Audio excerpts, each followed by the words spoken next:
Hello, this is Tony Heller from RealClimateScience.com. On June 23, 1988, NASA's James Hansen started the global warming scare before Congress. But 10 years later, things weren't going too well for his theory, and he wrote this paper in 1999. Empirical evidence does not lend much support to the notion that the climate is headed precipitately towards more extreme heat and drought.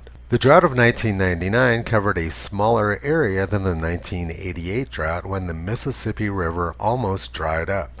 And the 1988 drought was a temporary inconvenience as compared with the repeated droughts during the 1930s Dust Bowl, which caused an exodus from the prairies as chronicled in Steinbeck's Grapes of Wrath. Hansen published this graph of U.S. temperatures in 1999, showing a sharp decline since the 1930s.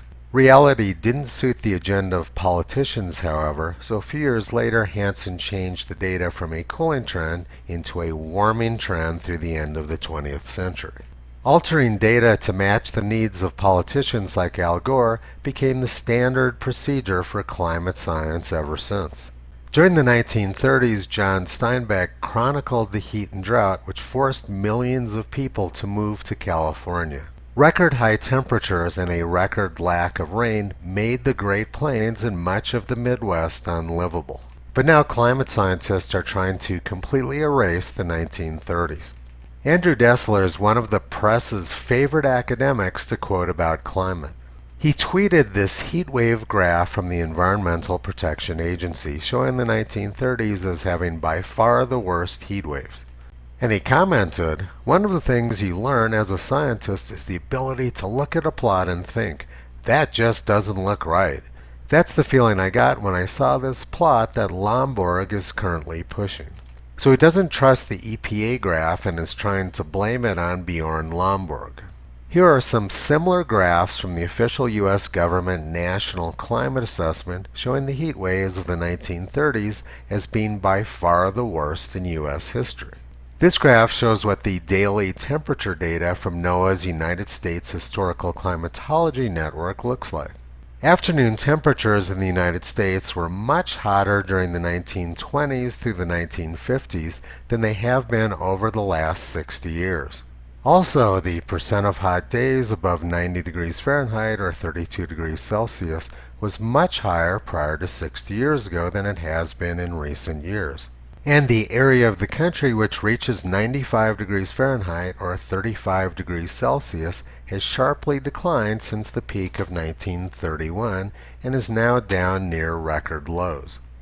100 years ago, the glaciers in Glacier National Park were melting so quickly that experts predicted they would be gone before 1950. But the glaciers didn't disappear, and over the last 20 years they've actually been growing.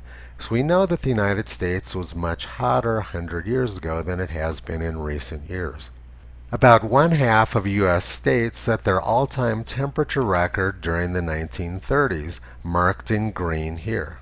During the heat wave of July through August 1936, almost every state was over 100 degrees, and 8 states were over 120 degrees, including 121 degrees in North Dakota.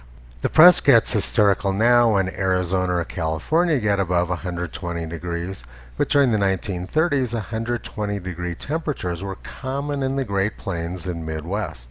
If that happened now, academics would claim it couldn't possibly have happened at lower levels of CO2, even though it did. Besides the record heat, during July 1934, almost 80% of the U.S. was in drought. Forest fire burn acreage in the United States was about 5 times higher during the 1930s than it has been in recent years. This was largely because it was extremely hot and extremely dry during the 1930s.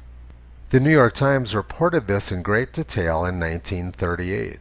Forest fires, one every 3 minutes in 1937, burned 22 million acres. The number of fires in 1937 was 18% less than in the previous year, while the burn acreage was only slightly more than half what burned in 1936. And if we look at the corresponding Forest Service graph, we can see that more than 40 million acres burned during 1936 in the U.S.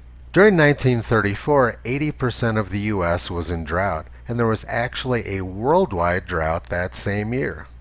Los Angeles Times, December 30th, 1934. Whole world in freak weather year of 1934. Cold, heat, drought, and flood set new marks. Unprecedented extremes recorded in every corner of the earth. The chief meteorologist of the U.S. Weather Bureau said worldwide drought is seen likely. Weatherman admits there's something wrong and that no one knows why. England was having their worst drought in a century. During January 1939, Melbourne, Adelaide, and Canberra all set their all-time temperature record. Almost all of the forest area in Victoria burned during January 1939, and this nearly led to the extinction of koalas. In the United States, we've seen a sharp decline in the number of hot days as carbon dioxide levels have increased. This is the exact opposite of what climate scientists are claiming. They say heat waves are becoming more common and intense. Heat waves are more frequent in the U.S. Climate scientists like Andrew Dessler have been repeating the same lies over and over again, and now they've actually come to believe their own nonsense. Dessler is from Texas A&M University and was being funded by the Communist Chinese until recently. This is exactly what Donald Trump warned about 10 years ago. November 6, 2012. The concept of global warming was created by and for the Chinese in order to make U.S. manufacturing non-competitive. Dessler and Texas A&M University no longer have their primary communist Chinese funding source, so now he's trying to sell his fraud through books in order to raise money. Goebbels said, if you tell a lie big enough and keep repeating it, people will eventually come to believe it. The lie can be maintained only for such time as the state can shield the people from the political, economic, and/or military consequences of the lie. It thus becomes vitally important for the state to use all of its powers to repress dissent. For the truth is the mortal enemy of the lie, and thus by extension, the truth is the greatest enemy of the state. Joe Biden can no longer shield the people from the political, economic, and military consequences of his lies. Ever since you've come into office, things are really looking up. You know, gas is up, rent is up, food is up, everything. Biden apparently thinks that starving the poor, impoverishing the middle class, and bringing us to the brink of World War III is very funny. Biden can no longer shield the people from the political, economic, and military consequences of his lie.